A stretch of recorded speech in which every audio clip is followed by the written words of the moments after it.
मुच्यते। पूर्णस्य पूर्णमादाय पूर्णमेवावशिष्यते। ॐ शान्ति शान्ति शान्तिः। अखण्डमण्डलाकारं व्याप्तं येन चराचरं तत्पदं दर्शितं येन तस्मै श्रीगुरवे नमः। ॐ सहना भवतु सहनौ भुनक्तु सह वीर्यं करवावहै तेजस्विनावधीतमस्तु मा विद्विषावहै। वसुदेवसुतं देवं कंसचारूढमर्दनं देवकी परमानन्दं कृष्णं वन्दे जगद्गुरुम्। वंशी विभूषितकरान् नवनीरदाभात् पीताम्बरातरुणबिम्बफलाधरोष्ठात् पूर्णेन्दुसुन्दरमुखात् अरविन्दनेत्रात् कृष्णात् परं किमपि तत्त्वमहं न जाने। सर्वमङ्गलमाङ्गल्ये शिवे सर्वार्थसाधिके शरण्ये त्र्यम्बके गौरी नारायणी नमोऽस्तुते। गुरुर्ब्रह्मा गुरुर्विष्णु गुरुर्देवो महेश्वरा गुरुः साक्षात् परब्रह्म तस्मै श्रीगुरवे नमः। तस्मै श्रीगुरवे नमः। बोलिए सच्चिदानंद घन भगवान की जय। प्रेम से भगवान के सुंदर नाम का स्मरण करें।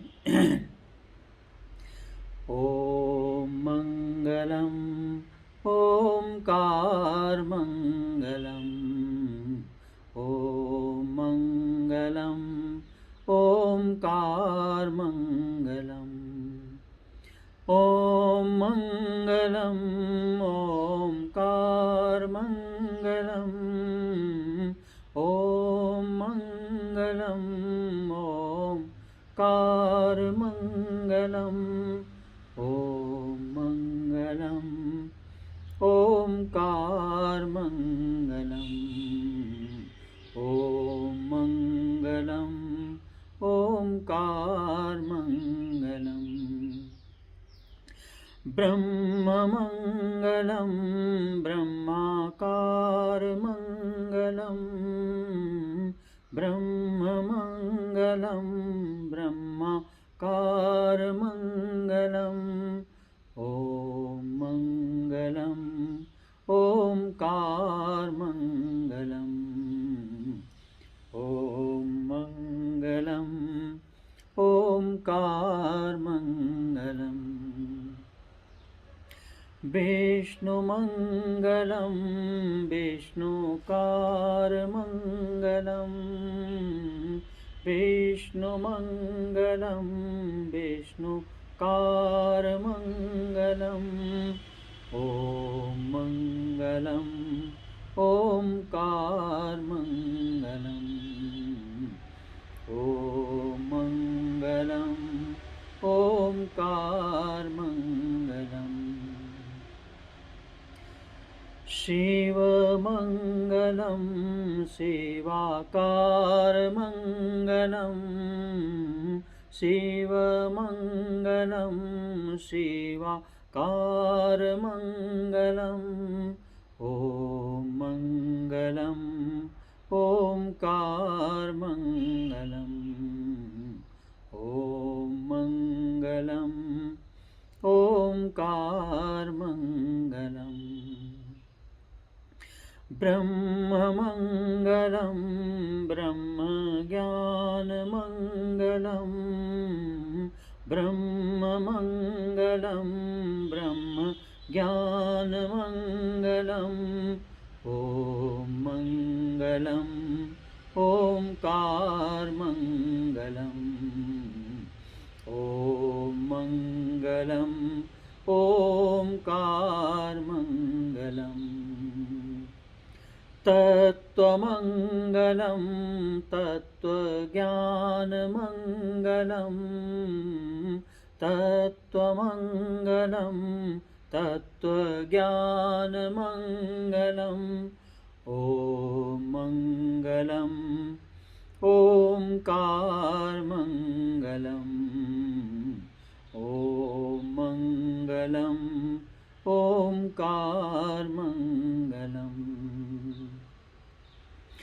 गुरुमङ्गलं गुरुज्ञानमङ्गलं गुरुमङ्गलं गुरुज्ञानमङ्गलं ॐ मङ्गलम् ओंकारमङ्गलम् ॐ मङ्गलम् ओंकारमङ्गलम् भक्तिमङ्गलं भगवान्मङ्गलं भक्तिमङ्गलं भगवान्मङ्गलं ॐ मङ्गलम् ओंकारमङ्गलम् ॐ मङ्गलम् ओंकारमङ्गलम् भक्तमङ्गलं भगवान्मङ्गलं भक्तमङ्गलं भगवान्मङ्गलं ॐ मङ्गलम् ओंकारमङ्गलम् ॐ मङ्गलम् ओंकारमङ्गलम् ॐ मङ्गलम् ओंकारमङ्गलम् ॐ मङ्गलम् ओंकारमङ्गलम् ॐ मङ्गलम् ओंकारमङ्गलम् ॐ मङ्गलम् ओंकारमङ्गलम् ॐ मङ्गलम् ओंकारमङ्गलम् बोलिए सच्चिदानंद घन भगवान की जय। कृष्ण कन्हैया लाल की जय। राजा रामचंद्र भगवान की जय। उमापति महादेव की जय। जगत जननी अम्बे माता की जय। सद्गुरुदेव भगवान की जय। अखंड कोटि ब्रह्मांड नायक सर्व जगत नियंता परम सत्ताधारी घटघटवासी भक्तवत्सल परमात्मा परमेश्वर आत्मस्वरूप परमात्मा स्वरूप भक्त वृंद परम हर्ष उल्लास का विषय है। हम लोग इस कोरोना काल में परमेश्वर की कृपा से श्री प्रेमपुरी आश्रम के सहयोग से प्रेमपुरी आश्रम ट्रस्ट के द्वारा जो दूर संचार माध्यमों का उपयोग करके आप तक ये पहुंचाया जाने वाला ज्ञान यज्ञ है, अनवरत चलने वाला जो ज्ञान यज्ञ है अबाधित चलता रहे, ऐसा प्रेमपुरी आश्रम के ट्रस्टियों का सदस्यों का जो है निर्णय है और हम लोग उसमें सहभागी बने, क्योंकि एक मनुष्य जीवन का जो परम लक्ष्य है उस परम लक्ष्य की प्राप्ति के निमित्त हमको और आपको पूर्ण रूपेण जो समर्पण चाहिए, उसी समर्पण की कड़ी में ये एक प्रयास है कि हमारा जो अनवरत चलने वाला धारा प्रवाह सत्संग का रूप है वो अनवरत बना रहे, और उसी क्रम में हम लोग जो है यहाँ उपस्थित हैं। तो आज दूसरा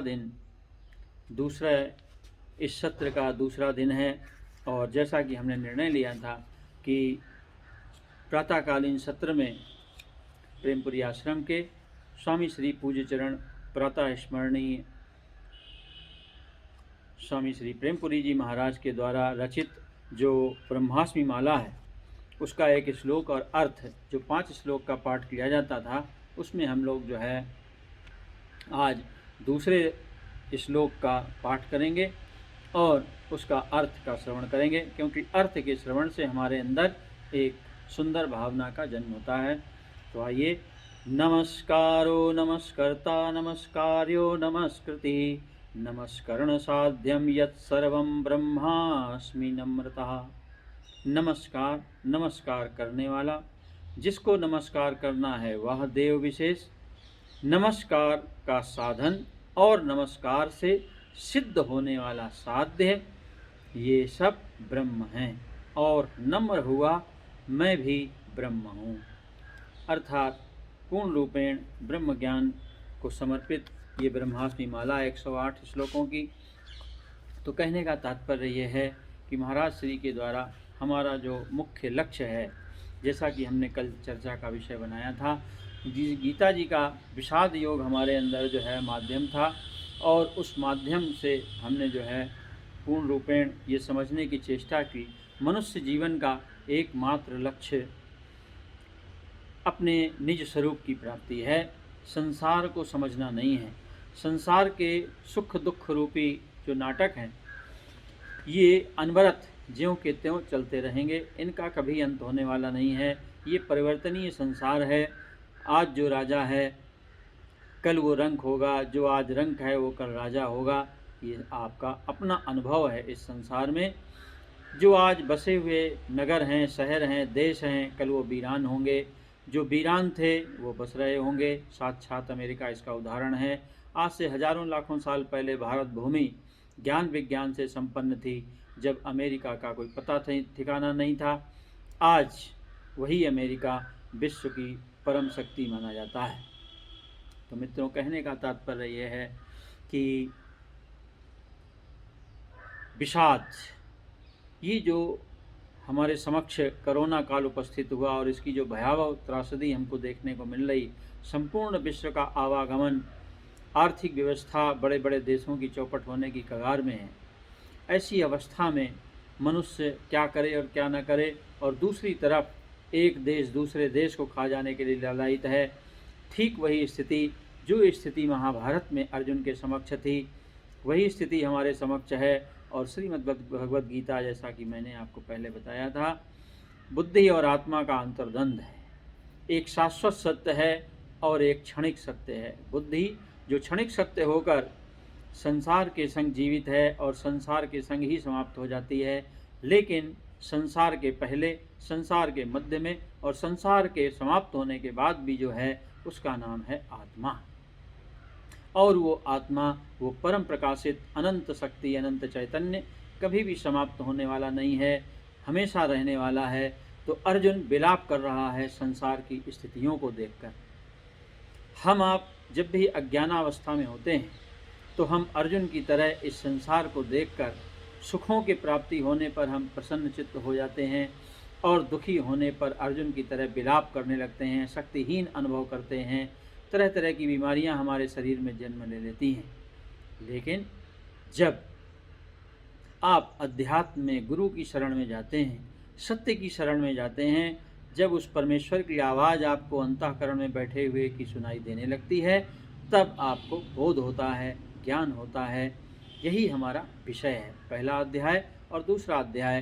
पहले अध्याय के ऊपर पिछले वर्ष हमने विस्तृत रूप से अप्रैल मास के अंत के 15 दिनों में चर्चा की थी कि किस प्रकार से अर्जुन ने नाते रिश्तों का उलाहना देकर, यहाँ तक कि गुरु का जो परम पवित्र रिश्ता माना जाता है, उनके संग युद्ध करने की और उनके खून से सने हुए, रक्त से सने हुए हाथों से भोगों को भोगने के लिए बिल्कुल स्पष्ट शब्दों में भगवान से अश्रुपूरित नेत्रों से मना कर दिया। अगर सांसारिक व्यक्ति के समक्ष आप जाएंगे तो बिल्कुल आपको अर्जुन की बात 100% 100% सही लगेगी, कोई दो राय नहीं है। लेकिन जो यहाँ पर श्रीमद् भगवद गीता का विशेषता है, जो श्रीमद् भगवद गीता संदेश हमको देना चाहती है, वो क्या है? वो है भगवान की वाणी। सत्य क्या कहता है, आत्मा क्या कहता है, आत्मज्ञान क्या कहता है। तो कहने का तात्पर्य ये है कि आत्मज्ञान हमको ये समझाने की चेष्टा करता है कि सत्य से जुड़ो, असत्य को छोड़ दो। और सबसे बड़ा उदाहरण हमारा आपका शरीर है। हमारे आपके शरीर में जो विशेषता है वो ये है कि हम एक किराएदार की तरह इस मकान में रह रहे हैं, या दूसरी भाषा में समझें एक नाविक की तरह इस नौका में, जैसे एक नाविक नौका में नदी को लेकर घूमता है, उसी प्रकार इस भवसागर में हम इस शरीर रूपी नौका को लेकर घूम रहे हैं। और इस नौका के संग, जैसे उस नाविक का अपनी नौका के संग लगाव हो जाता है, मनुष्य का, इस जीव का, अज्ञानी जीव का, जो अपने तत्व को, अपने सत्य को नहीं जानता, वो इस नौका से यानी शरीर से, शरीर के धर्मों से लगाव कर बैठता है। और इसका परिणाम ये होता है कि हम सत्य से विमुख होकर इस शरीर के धर्म को ही अपना मुख्य धर्म मान लेते हैं और अपने आप को आने जाने वाला, नष्ट होने वाला, सुखी दुखी होने वाला, मरने जीने वाला मान लेते हैं। लेकिन हम उस अनंत सत्य को भूल जाते हैं। आत्मा जीव से कह रहा है, जीव अपने दुखों का विलाप कर रहा है, नाते रिश्तों का विलाप कर रहा है, लेकिन परमेश्वर उसको समझाने की, यानी आत्मा हमको आवाज़ अंदर से लगाती है। यदि आप सुनेंगे, यदि आप निरंतर आत्मा से जुड़े रहेंगे तो आपको ये आवाज़ सुनाई देगी भगवान की। भगवान यहाँ समझाना चाहते हैं, हे अर्जुन, जब संजय, जैसा कि आपको कल हमारा विषय था चर्चा का, कि किस प्रकार से जो है एव मुक्ता हर्षिकेशम गुड़ा केशा परम तप नायोस इति गोविंद मुक्ता तूषणीम बहुवा। निद्राजित अर्जुन, ऐसा, हाँ, साधना युक्त जो अर्जुन है, हे राजन, संजय कह रहे हैं धृतराष्ट्र से, अंतर्यामी भगवान श्री कृष्ण से, कि किस प्रकार से अर्जुन ने कहा कि हे गोविंद, मैं युद्ध नहीं, ना योस्य, मैं युद्ध नहीं करूँगा। ये स्पष्ट कहकर चुपचाप होकर वो एक तरफ पीछे जाकर रथ में बैठ गया, हताश और निराश। तो कहने का तात्पर्य यह है, ठीक हमारी स्थिति जो इस समय कोरोना काल में, हताश और निराश जीवन, चारों तरफ निराशा छाई हुई है, कोई किसी के ऊपर विश्वास करने को तैयार नहीं, आवागमन अवरुद्ध है, मरने जीने का भय चारों तरफ व्याप्त है। तो जिनको नुकसान हुआ है वही संसार में समझ सकते हैं कि क्या नुकसान होता है। तो मित्रों, लेकिन इन सब अश्रुपूरित नेत्रों, भयावह स्थितियों का भगवान के ऊपर किसी भी प्रकार से कोई प्रभाव नहीं है। और यहाँ से शुरू होता है गीता का कृष्ण स्वरूप। यानी अभी तक हमने प्रथम अध्याय में अर्जुन का विषाद सुना, जो हमारी आपकी अज्ञानावस्था कहलाती है, मोहावस्था कहलाती है, ममत्व वाली अवस्था कहलाती है। लेकिन जब आप आत्मा की, सद्गुरुदेव की शरण में जाते हैं, ज्ञान की शरण में, सत्य की शरण में जाते हैं, तब वहाँ पर आपको अपने सत्य स्वरूप का बोध होता है और वहाँ पर परिस्थिति, स्थिति बिल्कुल अलग है। यही है अध्यात्म। सांसारिकता के सुख दुख को प्राप्त और नष्ट करने के लिए हमारे यहाँ सनातन धर्म में बहुत सारी पूजा हैं, पाठ हैं, यज्ञ यागादिक हैं, नाना प्रकार के मंदिर हैं जहाँ पर आप अपने सुख दुख को प्राप्त कर सकते हैं या नष्ट कर सकते हैं। लेकिन जब बात अध्यात्म की, वेदांत की, परम ज्ञान की आती है, वहाँ पर संसार का कोई अस्तित्व नहीं है। ये बात आपको समझ लेनी चाहिए। अन्यथा हम जीवन भर सांसारिक ज्ञान विज्ञान से आत्मा और परमात्मा को सिद्ध करने की चेष्टा करते रहते हैं। यही हमारी सबसे बड़ी भूल है। संसार के ज्ञान विज्ञान से परमात्मा का ज्ञान का कोई लेना देना नहीं है। वो अखंड अनंत सत्ता है और ये सीमित दुनिया है। क्योंकि आपने देखा, बड़े बड़े वैज्ञानिक, जो रिसर्च करने वाले, अनुसंधान करने वाले वैज्ञानिक अपना अनुसंधान बीच में ही छोड़कर संसार से विदा हो जाते हैं। तो ये क्षणिक दुनिया है, यहाँ पर कुछ भी शाश्वत नहीं है। एक आत्मा ही शाश्वत है और वो आत्मा कभी नष्ट नहीं होता, वो हमेशा बना रहता। इसलिए अध्यात्म जो है वो हमारे आपके वास्तविक ज्ञान की प्राप्ति के लिए है, ना कि संसार के सुख दुख मिटाने की कोई जादू की छड़ी या वस्तु है जिससे हम इस संसार के सुख दुख को मिटाने की कल्पना करें कि हम आध्यात्मिक हो जाएंगे तो हमारे सुख दुख नष्ट हो जाएंगे, हमको सुख मिलेगा, दुख भगवान ले लेंगे। तो ये मूर्खतापूर्ण विचार को त्याग करके जब हम अध्यात्म को अपनाते हैं तभी हमको कृष्ण की गीता समझ में आती है। अन्यथा आपको अर्जुन की गीता समझ में आएगी, कृष्ण की गीता समझ में नहीं आएगी, क्योंकि यहाँ पर दर्शाया गया भगवान ने क्या जो है प्रतिक्रिया दी है, क्या रिएक्शन दिया अर्जुन के विलाप करने में, रोने में, हतोत्साहित होने जाने पर। क्या कहते हैं भगवान, तमुवाच ऋषिकेशः प्रसन्निव भारत सेनयोर्भयोर्मध्ये विषीदन्तमिदं वचः। हाँ, भगवान जो है मुस्कुरा दिए, है ना। भगवान ने जो है अर्जुन के रोने के संग विलाप नहीं किया कि हाय अर्जुन तुम बड़े दुखी हो, मैं तुम्हारे संग बड़ा दुखी हूँ, जो संसार में होता है। हम एक दूसरे के नाते रिश्तों को, सुख दुख को आते जाते देखकर उनके संग खुश हो जाते हैं या दुखी हो जाते हैं, लेकिन परमात्मा ऐसा नहीं है। परमात्मा परम सत्य स्वरूप है, क्योंकि उसमें कुछ भी नष्ट होता नहीं, उसमें जो अनवरत है वही है। तो तमुवाच ऋषिकेश प्रहसन्निव भारत उवाच। कहते हैं संजय धृतराष्ट्र से कि हे भारत, हे धृतराष्ट्र, इस प्रकार से जब महाराज श्री कृष्ण ने दोनों सेनाओं के बीच में शोक करते हुए अर्जुन को विलाप करते हुए रोते हुए देखा तो भगवान प्रहसन है, हंस पड़े, मुस्कुरा दिए। जो यहाँ पर सबसे बड़ा आश्चर्य है कि किसी रोते हुए व्यक्ति को देख के आप मुस्कुराते नहीं हैं, लेकिन भगवान यहाँ पर मुस्कुरा रहे हैं। यही गीता की सबसे बड़ी विशेषता है। तो हंसते हुए भगवान जो है ये वचन बोलते हैं, किससे? अर्जुन से। क्या कहते हैं? ये भगवान यानी आत्मा की गीता हमारे अंदर से जो परम सत्य पुकारता है। एक ये नश्वर संसार है जिसका आप भयावह रूप इस दुनिया में देख रहे हैं। सारा ज्ञान विज्ञान पूर्णतया, हाँ, जिसको कहते हैं स्तब्ध खड़ा हुआ है, किसी को कुछ भी समझ में नहीं आ रहा है। कोई इस प्रकार की चीज़ नहीं बनी है जिससे आप कोरोना को पहचान सकें, लेकिन महाराज इस कोरोना ने सारी धरती के ऊपर अपना राज्य बिखेर रखा है। तो ऐसा जो ये भयावह संसार है, इस भयावह संसार में भगवान हमको सत्य का दर्शन कराना चाहते हैं, और सत्य का दर्शन हो जाने पर ये कोई भी स्थिति परिस्थिति हमारा कुछ भी बिगाड़ नहीं सकती है।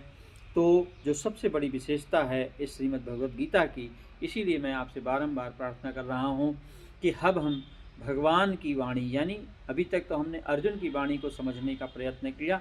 जो हम चाहते हैं अध्यात्म से, हम चाहते हैं कि अध्यात्म हमारे दुख को नष्ट कर दे और हमारे जीवन में सुखों को भर दे।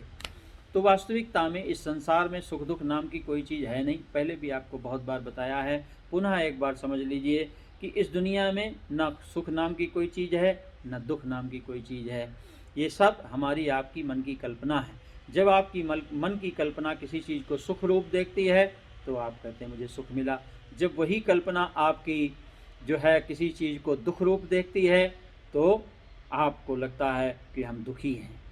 वास्तविकता में जैसे देखा जाता कि दो सेनाएं आपस में लड़ रही हैं, दो सेनाएं आपस में युद्ध कर रही हैं, तो जिस सेना का सैनिक मारा जाता है उस सैनिक के सेना को दुख होता है, और मारने वाली जो सेना है उसको सुख मिलता है।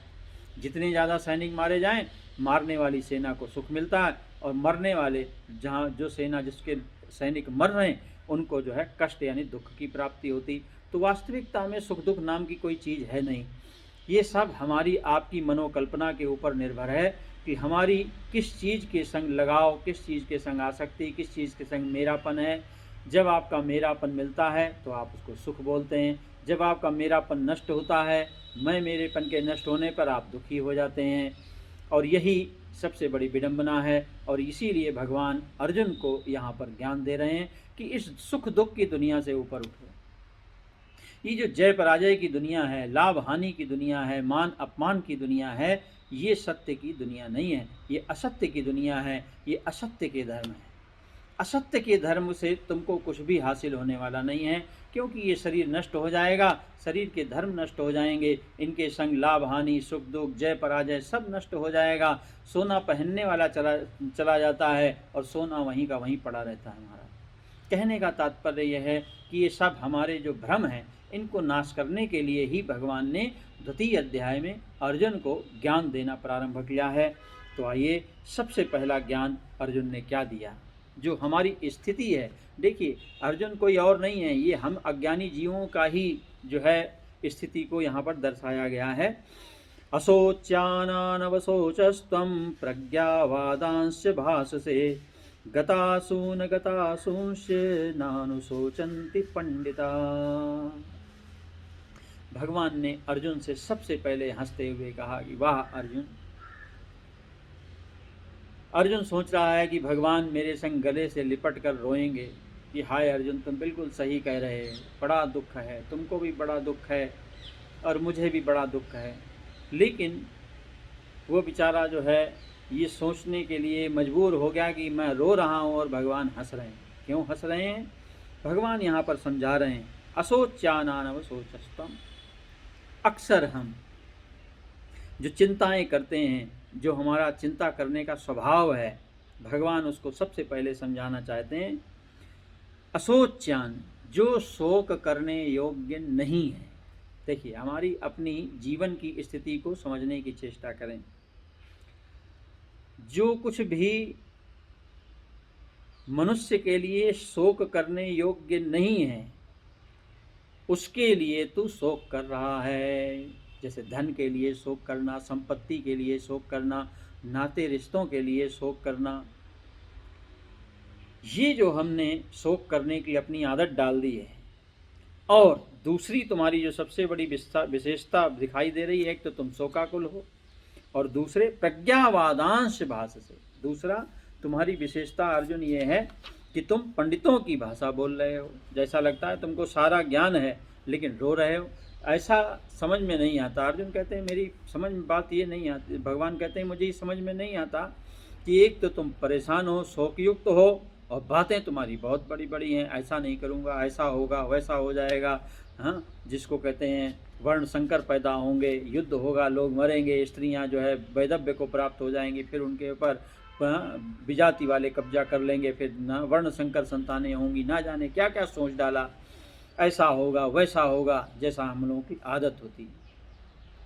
हम कर कुछ नहीं सकते लेकिन सोचते बहुत हैं, विचार हमारा पंडितों वाला होता है। तो यहाँ पर भगवान ने सबसे पहले जो आत्मज्ञान प्रारंभ किया। देखिए, अगर संसार के उदाहरण से भगवान का मेल खाता तो भगवान यहाँ पर चर्चा करते कि अर्जुन आओ बैठकर विचार करें कि हम किसको कैसे मारेंगे, किसको कैसे बचाएंगे, भीष्म पितामह को कैसे बचाना है, द्रोणाचार्य को कैसे बचाना है, दुर्योधन को कैसे मारना है, इसको कैसे मारना है, इसको कैसे बचाना, इसकी चर्चा करते। लेकिन यहाँ तो भगवान कुछ और ही कह रहे हैं। भगवान कहते हैं गतासूंचा। गता का मतलब जो चले गए, यानी जिनके प्राण चले गए, मरे हुए लोग।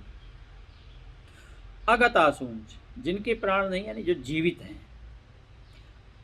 पंडित जन, यानी पंडित का मतलब वो विद्वान जो सत्य को जानने वाला है, उसको किसी भी प्रकार से शोक का अनुभव नहीं होता है। जो ज्ञानवान है, पंडित का मतलब यहाँ पर पांडित्य से नहीं है, बहुत सारे ग्रंथों को रटने से नहीं है, बहुत सारे ग्रंथों के जानकार से नहीं है। यहाँ पर पंडित का मतलब है जो सत्य के बोध वाले हैं, जिन्होंने सत्य का अनुसंधान किया है और जिन्होंने सत्य को समझ लिया है। इस आवागमन चक्र को, धरती के चक्र को, पूर्व काल में घटित होने वाली घटनाएं, आगे होने वाला जो कार्यक्रम है वो, और मध्य में जो चल रहा है वो, उन तीनों की विवेचना अपने अंदर करने के कारण भगवान कहते हैं कि पंडित जन जो है कभी भी मरे हुए के लिए और जीवित के लिए कदाचित भी शोक नहीं करते हैं। क्यों नहीं करते हैं, इसी का जवाब भगवान ने यहाँ पर दिया है। बड़ा गौर से समझने वाली बात है, और गौर से अगर आप सुनेंगे तो आपको भगवान की गीता समझ में आएगी, अन्यथा आपको अर्जुन की गीता ही सत्य लगेगी। भगवान क्यों कहना चाहते हैं, जैसे यथा भगवान का पहले आप भगवान की वाणी सुने, उसके बाद इसके ऊपर चर्चा करते हैं। भगवान ने अर्जुन से आगे कहा कि हे अर्जुन, मैं जो तुमको समझाना चाहता हूँ, क्यों शोक नहीं करते हैं उसको समझ लो। न तेवाहं जातु नाशं न त्वं नेमे जनाधिपः न चैव न भविष्यामः सर्वे वै मतः परम्। भगवान कहते हैं इस दुनिया को गौर से देखो, और गौर से देखने के बाद तुमको समझ में आएगा कि न तो ऐसा ही था, किसी काल में मैं नहीं था, अथवा तुम नहीं थे, या ये राजा लोग नहीं थे, और ना ही ऐसा होने वाला है कि आगे हम सब नहीं रहेंगे। यानी भगवान ये समझाना चाहते हैं कि ये सृष्टि केवल रूप परिवर्तन करती है। जैसे मान लीजिए कदाचित किसी छोटे से गांव में रामलीला हो रही हो, तो एक ही मजबूत शरीर का आदमी हो, तो मजबूत शरीर के आदमी के अंदर विशेषता ये होती है कि उसको दो तरीके की पात्र स्थिति निभाने के लिए दी जाती है। Number 1 Parshuram, number 2 Ravan. तो जब भगवान धनुष तोड़ते हैं तो वही हष्ट-पुष्ट व्यक्ति परशुराम बन के आता, और जिस समय भगवान की सीता का हरण होता है तो वही व्यक्ति रावण बन जाता। समय के अनुसार, समय के परिवर्तन के अनुसार, समय की मांग के अनुसार वो व्यक्ति अपने रूप को परिवर्तित कर लेता है। कभी वो परशुराम बन जाता है और कभी वो रावण बन जाता है, लेकिन वास्तविक सत्य ये है, ना वो परशुराम है और ना वो रावण है। बात समझ में आती है ना आप, मैं क्या कहना चाह रहा हूँ? भगवान क्या समझाना चाहते हैं अर्जुन को कि ऐसा नहीं है कि वो व्यक्ति परशुराम बनने से परशुराम हो गया, रावण बनने से रावण हो गया।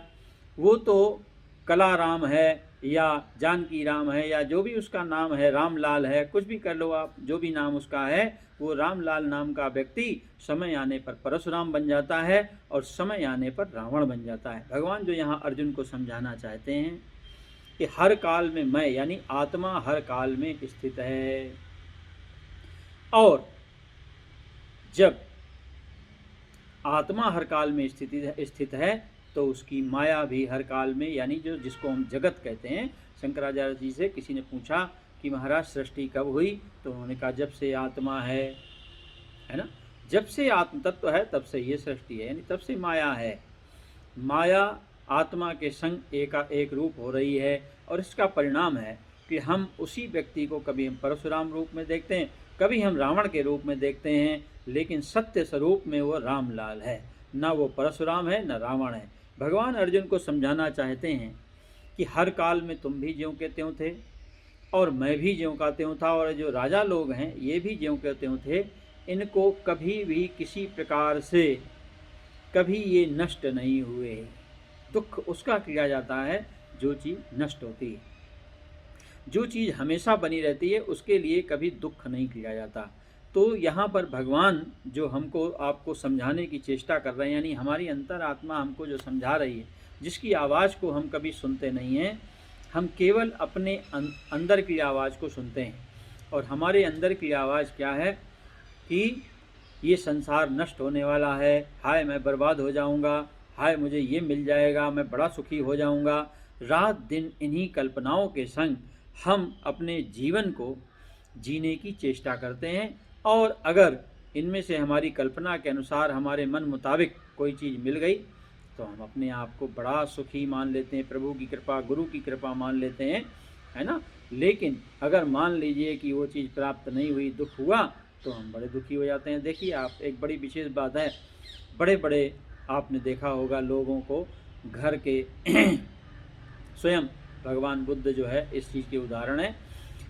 राजा के पुत्र थे, लेकिन जब उन्होंने गृह त्याग किया तो फिर, क्योंकि पेट तो पेट ही है महाराज, गृह त्याग करने से पेट का त्याग तो हुआ नहीं, भूख तो अपनी जगह कायम है। नाव के लिए महाराज चप्पू चाहिए, पतवार चाहिए ही चाहिए, तो शरीर को चलाने के लिए भोजन चाहिए महाराज।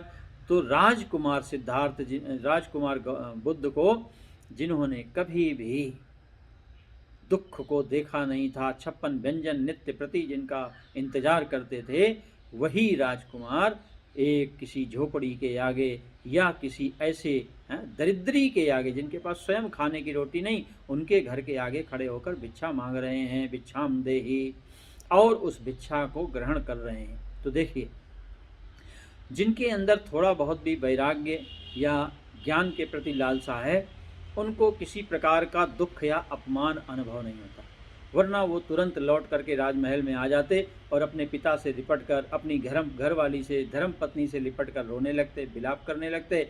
अरे हाय, मैंने क्या किया, हाय मैं बर्बाद हो गया, मैंने ये क्या किया, कहाँ 56 व्यंजन और कहाँ सूखी रोटियाँ पानी के संग खा रहा हूँ। तो विचार कीजिए मित्रों, ज्ञान क्या है ना। साधारण व्यक्ति जिन परिस्थितियों में रोता है, विलाप करता है, यहाँ तक कि भगवान को भी गाली देने लगता है कि तुमने मेरे संग ऐसा क्यों किया, मेरा ही भाग्य फूटा क्यों बनाया। लेकिन जो महापुरुष जिन्होंने सत्य को प्राप्त किया, बोध को प्राप्त किया, महापुरुषों ने, उन्होंने भिक्षा की रोटियां खाई, जंगल में घूमे, नंगे बदन रहे, कोई कपड़ा नहीं, कोई खाना नहीं, कोई पीना नहीं, कोई वस्तु पदार्थ नहीं है, बिल्कुल हाँ ऐसा शरीर जिसको कहते हैं कुछ भी संग ना हो, ऐसे शरीर के संग विचरण करते रहे, लेकिन उनको कोई दुख की अनुभूति नहीं, उनको तो मस्ती की अनुभूति हो रही है, आनंद की अनुभूति हो रही। लेकिन सांसारिक व्यक्ति, प्रभु हमको भी ऐसा दिया होता, हमको भी ऐसा दिया होता तो हम ऐसा करते। दूसरे की गाड़ियों को देखकर, दूसरे की बिल्डिंगों को देखकर, दूसरे के व्यापार को देखकर, दूसरे की डिग्रियों को देखकर हम विलाप करते हैं। तो कहने का तात्पर्य यहाँ पर भगवान अर्जुन को समझा रहे हैं कि जो सत्य है वो कभी परिवर्तित नहीं होता। जैसे वो रामलाल ही रहेगा, चाहे वो कपड़े, चाहे वो पात्रता परशुराम जी की निभाए, चाहे रावण की दशानन बन जाए, क्योंकि उसके पास ऐसा शरीर है।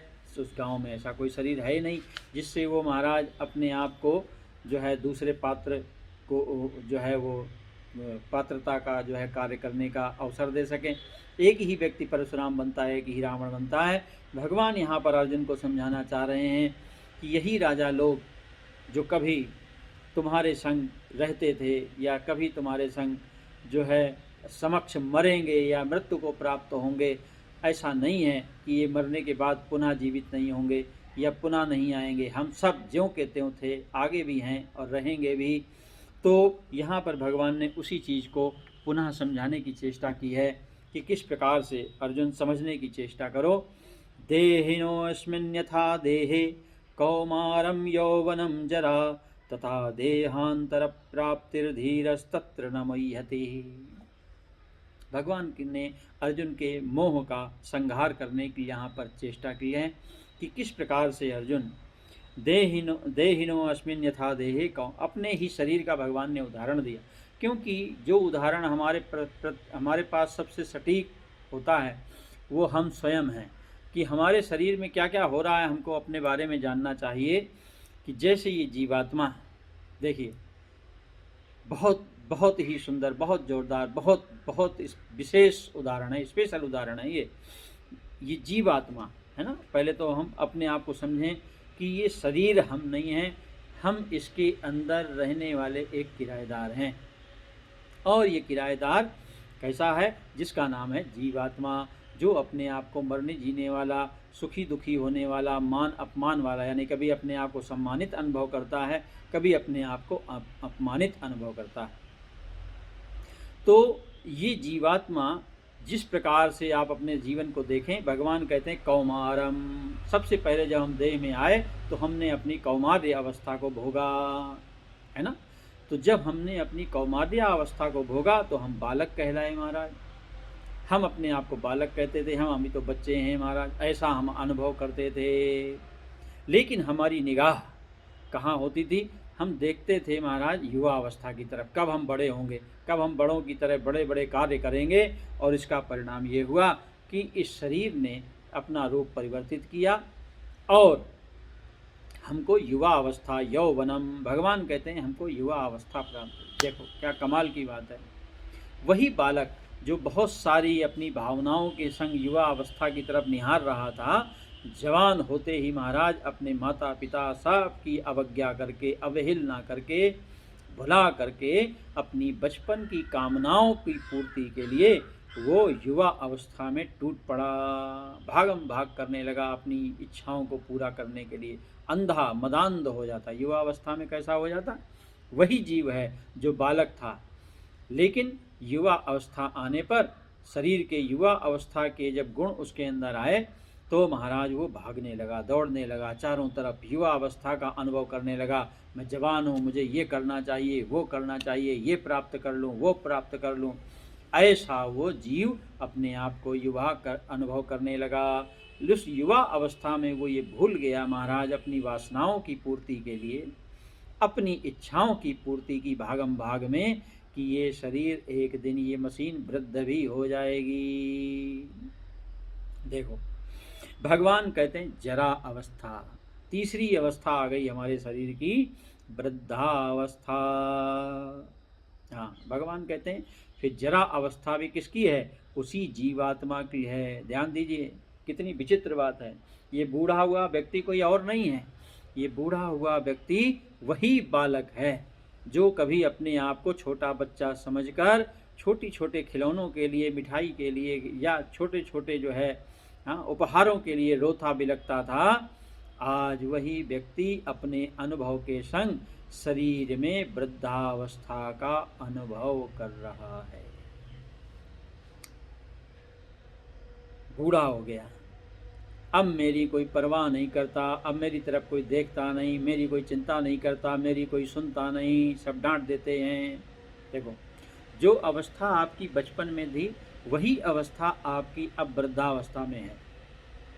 वृद्धावस्था में आपकी कोई भी सुनने वाला नहीं है, वृद्धावस्था में आपकी तरफ कोई देखने वाला नहीं है। आप अपने आप को दीनहीन, लाचार, अकेला अनुभव कर रहे हैं। लेकिन यहाँ पर भगवान कहते हैं, जो भगवान हमको आपको समझाना चाह रहे हैं वो ये है कि इन तीनों अवस्थाओं में जो अंदर रहने वाला जो हम हैं, जो अज्ञानी जीव जड़ता को प्राप्त हुआ है, वो वास्तविकता में ना कभी बालक था, ना कभी युवा था और ना कभी वृद्ध है। वो तीनों अवस्थाओं से रहित नित्य जीव है। मामई वांसो जीव लोके जीवभूत सनातना, ईश्वर अंश जीव अविनाशी। हम अविनाशी तत्व हैं, चाहे अज्ञान रूप में ही अगर हम अपने आप को माने, जीव रूप अपने आप को माने, तो भी हम अविनाशी हैं। ना हम कभी बच्चे थे, ना हम कभी युवा थे, ना हम वृद्ध हुए। वो जीवात्मा ज्यों की त्यों है। इसीलिए आपने देखा कि आपका शरीर बूढ़ा हो जाता मगर मन बूढ़ा नहीं होता। आपका भी नाचने का मन करता, गाने का मन करता, अच्छा अच्छा खाने का मन करता। खा नहीं सकते ये अलग बात है, नाच नहीं सकते ये अलग बात है। हमने देखा महाराज जगह जगह कार्यक्रमों में बूढ़े व्यक्ति जो है नाचते हैं, तो सब तालियां बजाते हैं। वो बूढ़ा व्यक्ति नाचना तो चाहता है, क्यों? क्योंकि वो अभी भी अपने आप को उस युवा अवस्था में, बाल्यावस्था में देख रहा है ना। वो खाना सब कुछ चाहता है लेकिन खा नहीं सकता बेचारा। पेट तो भर लेता है लेकिन खाया नहीं जाता है ना, क्योंकि खा ले तो फिर बीमार हो जाता है। बीमार हो गए तो हमारा डॉक्टर के यहाँ जाना पड़ेगा, और डॉक्टर के यहाँ जाने पे जितनी दवाई नहीं खाएगा उससे ज़्यादा घर वालों की डांट खाएगा, हैं, घर वालों के अपशब्द सुनेगा। ऐसा आपका अनुभव है। तो कहने का तात्पर्य यह है कि संसार बूढ़ा हो जाए, है ना। संसार बूढ़ा नहीं होता, मन बूढ़ा नहीं होता, हमारा आपका शरीर बूढ़ा हो जाता। हम ज्यों के त्यों हैं और ऐसे ही रहने वाले हैं। भगवान कहते हैं देहांतर प्राप्ति तत्र धीरः न मुह्यति। ठीक इसी प्रकार से वो वृद्ध हुआ व्यक्ति जो रात दिन परेशान, दुखी, निराश, जैसे अर्जुन की अवस्था यहाँ दर्शाई गई है, वैसे ही वृद्ध व्यक्ति महाराज हर तरीके से हताश हो जाता। जो कभी कुलाचे मारा करता था, जो कभी उछलता कूदता था महाराज, आज इस नगर कल उस नगर, आज इस देश कल उस देश, आज उससे अपना शरीर का भार भी नहीं उठाया जाता। लेकिन भगवान कहते हैं अर्जुन से कि हे अर्जुन, इससे कुछ भी बनने बिगड़ने वाला नहीं है। तथा देहांतर प्राप्ति, जब ये शरीर एक दिन, ये नाव नष्ट हो जाएगी जो भव सागर में तैर रही है शरीर के रूप में, देव दुर्लभ जिसको हम कहते हैं, ऐसा जो देव दुर्लभ मनुष्य का शरीर हमको प्राप्त हुआ है, ये महाराज एक दिन नष्ट होगा, ये निश्चित है। और सब आपके जीवन के अनुभव हैं महाराज, इसको नष्ट ही होना है, इसको कोई बचा नहीं सकता। तो जब ये नष्ट ही होने वाला है तो भगवान कहते हैं देहांतर प्राप्ति, देहांत के पश्चात, यानी इस शरीर के नष्ट होने के बाद ठीक इसी प्रकार का दूसरा शरीर तुमको जो है अपनी कामनाओं के, कर्मों के भोग के लिए पुनः प्राप्त होगा। जैसी तुमने कामनाएं की हैं, जैसे तुमने कर्म किए हैं, उसी प्रकार से 84 लाख योनियों के जो खोल हैं उसके अंदर तुम्हारा निवास होगा। गाय, कुत्ता, घोड़ा, गधा, बकरा, सांप, जाओ, जैसी आपकी इच्छाएं, जैसे आपके कर्म हैं, वहाँ पर आप गति होगी जब तुम ऐसा विचार करोगे। देखो, अर्जुन की चिंता कुछ और है, भगवान यहाँ पढ़ा कुछ और रहे हैं। गीता में आप समझने की चेष्टा करें, भगवान यहाँ कुछ और ही बात कर रहे हैं। अर्जुन नाते रिश्तों को रो रहा है, अर्जुन जीवन मरण को रो रहा है कि यहाँ क्या होगा, हाँ मिट जाएंगे, मर जाएंगे। भगवान कह रहे हैं यहाँ कुछ भी मिटने वाला नहीं है। जिस प्रकार से एक छोटा बच्चा स्लेट में लिखता है और बिगाड़ता है, स्लेट ज्यों की त्यों रहती है, उसमें लिखा हुआ बिगाड़ा जाता है, फिर लिखा जाता है, फिर बिगाड़ा जाता है, फिर लिखा जाता है, फिर ब्लैक बोर्ड में जैसे टीचर बार बार पढ़ाता रहता है, सालों पढ़ाता रहता है, ब्लैक बोर्ड वैसे ही रहता है महाराज, और जो है हाँ उसमें हजारों बार मिटाया जाता है। उसी प्रकार से ये शरीर इस संसार रूपी ब्लैक बोर्ड में हमेशा मिटते और बनते रहते हैं। इससे इनका कुछ भी जीव का कोई फर्क नहीं पड़ता है ना। जैसे स्टूडेंट चले जाते हैं, नए स्टूडेंट आता, टीचर वहीं का वहीं है, उसी प्रकार से आत्मा वहीं का वहीं है, उसमें कुछ भी बनता बिगड़ता नहीं है। धीरस तत्र न मुह्यति। धीर पुरुष ऐसी अवस्था को समझने के कारण कभी भी मोह को, मोह का मतलब भ्रम, भ्रम क्या है हमारा भ्रम है कि हाय मैं नष्ट हो जाऊंगा, मेरे मरने के बाद क्या होगा। अक्सर आप लोगों ने देखा होगा, लोग जो है महापुरुषों से या दूसरों से ये प्रश्न करते हैं, हाँ मरने के बाद क्या होता है। उसका जवाब यहाँ पर मिल रहा है हमको भगवान के द्वारा कि मरने के बाद होता क्या है। मरने के बाद कुछ नहीं होता है। जैसे सृष्टि चल रही है, जिस प्रकार से महाराज मिट्टी पुनः पुनः बर्तनों का रूप धारण करती है, मिट्टी बार बार संसार में जो है आवागमन को प्राप्त होती है, उसी प्रकार से ये सृष्टि भी बार बार बनती बिगड़, नगर बनते हैं बिगड़ते हैं, ग्रह बनते हैं बिगड़ते हैं। अपार सृष्टि है महाराज, रोज़ कोई नया ग्रह जन्म लेता है, रोज़ कोई ना कोई ग्रह नष्ट होता है। जाके आप नासा में देख सकते हैं महाराज, नासा के वैज्ञानिकों से संपर्क कीजिए तो वो आपको बताएंगे महाराज कि किस प्रकार से सृष्टि में हर चीज़ नष्ट प्राय होती है। ग्रह बनते हैं और बिगड़ते हैं महाराज। बड़े बड़े ग्रह ब्लैक होल में समाते हुए देखे जाते हैं। लेकिन क्या सृष्टि नष्ट हो गई? सृष्टि तो महाराज ज्यों की त्यों है, सृष्टि में कुछ भी बनता बिगड़ता नहीं है, सृष्टि ज्यों की त्यों ही चलती है।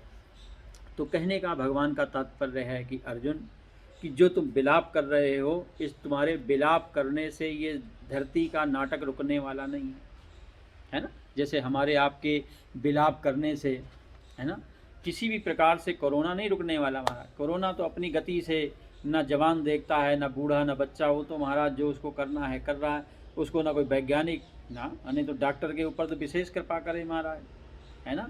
कैसी कैसी भयंकर घटनाएं सुनने को मिलती हैं कि एक महिला डॉक्टर थी महाराज, और गर्भवती महिला डॉक्टर थी, है ना, और उसने सेवा का जो है, शायद बॉम्बे की ही घटना है या कहाँ जहाँ की भी है भारत की, तो उसने महिला ने संकल्प लिया कि मैं सेवा करूँगी, और सेवा करने के संकल्प के साथ गर्भवती होते हुए महाराज उसने जो है कोरोना पेशेंटों की सेवा की, कोरोना मरीजों की सेवा की। लेकिन क्या मिला? मृत्यु मिली महाराज। अंत में उसको भी कोरोना हो गया और गर्भ के अंदर का बालक, और वो दोनों नष्ट हो गए। लेकिन ये सृष्टि क्रम है मित्रों। कहने का तात्पर्य यह है कि यहाँ पर हमारे आपके विलाप करने से ये सब स्थितियाँ परिस्थितियाँ बदलने वाली नहीं हैं। ये सुख दुख कभी बदलने वाले नहीं है। जैसा कि हम सोचते हैं कि हम आध्यात्मिक हो जाएंगे तो हमारे जीवन से दुखों का नाश हो जाएगा।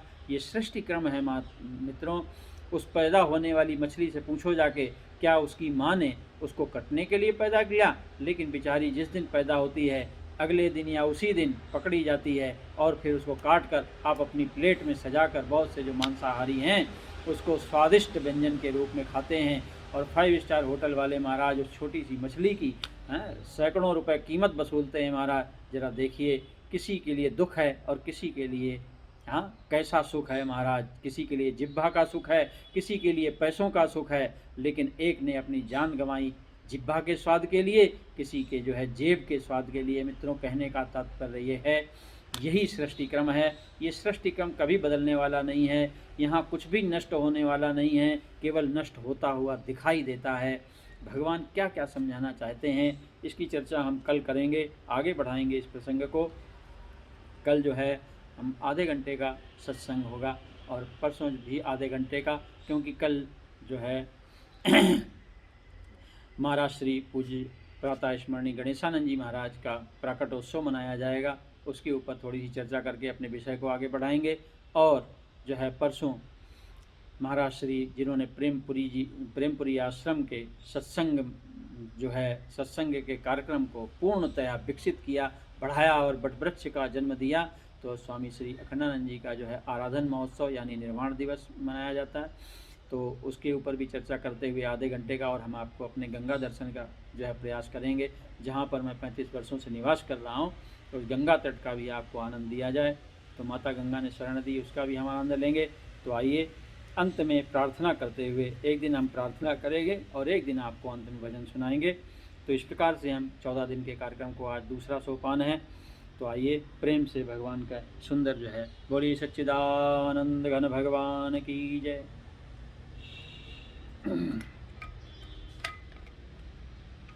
हे नाथ अब तो ऐसी दया हो, जीवन निरर्थक जाने न पाए।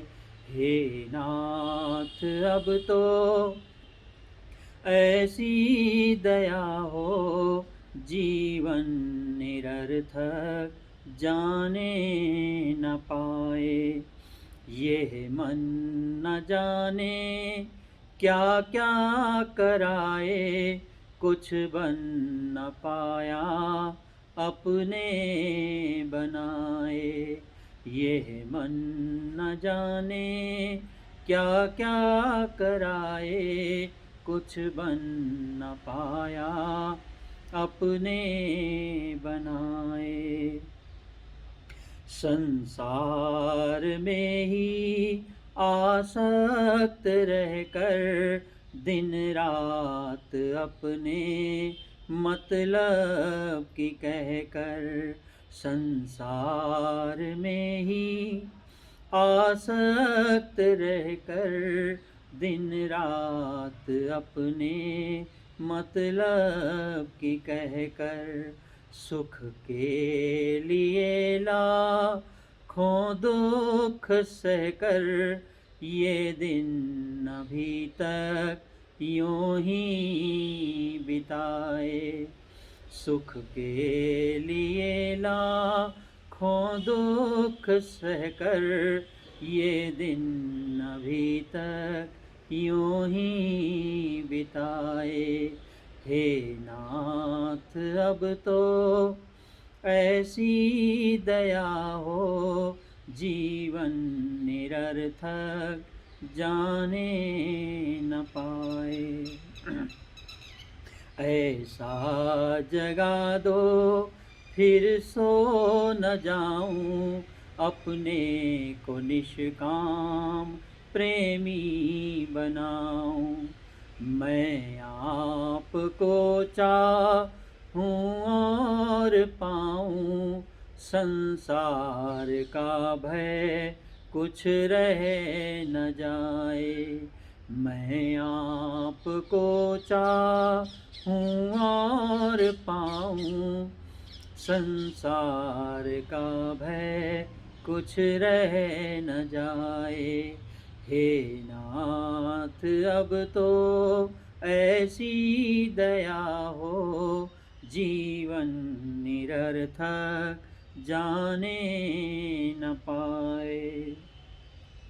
वाह योग्यता दो सत्कर्म कर लूं, अपने हृदय में सद्भाव भर लूं। वह योग्यता दो सत्कर्म कर लूं, अपने हृदय में सद्भाव भर लूं।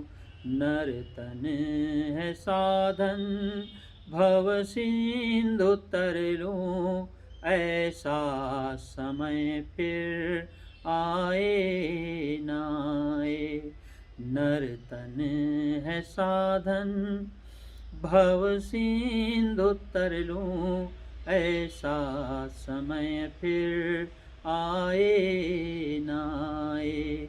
हे नाथ अब तो ऐसी दया हो, जीवन निरर्थक जाने न पाए। हे नाथ मुझको निरभिमानी बना दो, दारिद्र्य हर लो, दानी बना दो। हे नाथ मुझको निरभिमानी बना दो, दारिद्र्य हर लो, दानी बना दो।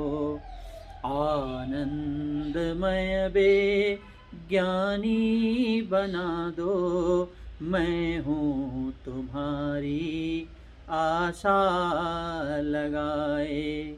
आनंदमय बे ज्ञानी बना दो, मैं हूँ तुम्हारी आशा लगाए। हे नाथ अब तो ऐसी दया हो, जीवन निरर्थक जाने न पाए। ये मन न जाने क्या क्या कराए, कुछ बन न पाया अपने बनाए। ये मन न जाने क्या क्या कराए, कुछ बन न पाया अपने बनाए। हे नाथ अब तो ऐसी दया हो, जीवन निरर्थक जाने न पाए। बोलिए सच्चिदानंद घन भगवान की जय। तो कहने का तात्पर्य यह है, देव दुर्लभ दुर्लभ हो मानुषो देहे। ऐसा सुंदर मनुष्य का शरीर एकमात्र जिसका कर्तव्य परमार्थ है, परमात्मा है, सत्य का उद्घाटन है, परम सत्य की प्राप्ति है, जिसका कोई दूसरा ध्येय नहीं। संसार और संसार की स्थितियां जिसका लक्ष्य नहीं है। संसार की स्थितियों की तरह के संग रोना गाना हमारा काम नहीं है। हमारा तो काम सदा सर्वदा आनंदमय रहना है, क्योंकि हमको अमृत प्राप्त नहीं करना है। हमको अमर होने के लिए देवताओं की तरह अमृत की आवश्यकता नहीं है।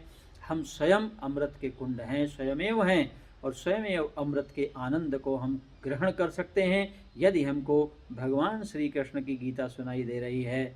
भगवान श्री कृष्ण को साक्षी मानकर अगर अपने जीवन को जी रहे हैं तो समझ जाइए कि मनुष्य शरीर में आना धन्य है। और यदि आपको केवल चिंता करना, विलाप करना, रोना ही आता है तो मित्रों, इन चीज़ों का इस दुनिया में आज तक कोई भी समाधान नहीं है और ना हुआ है।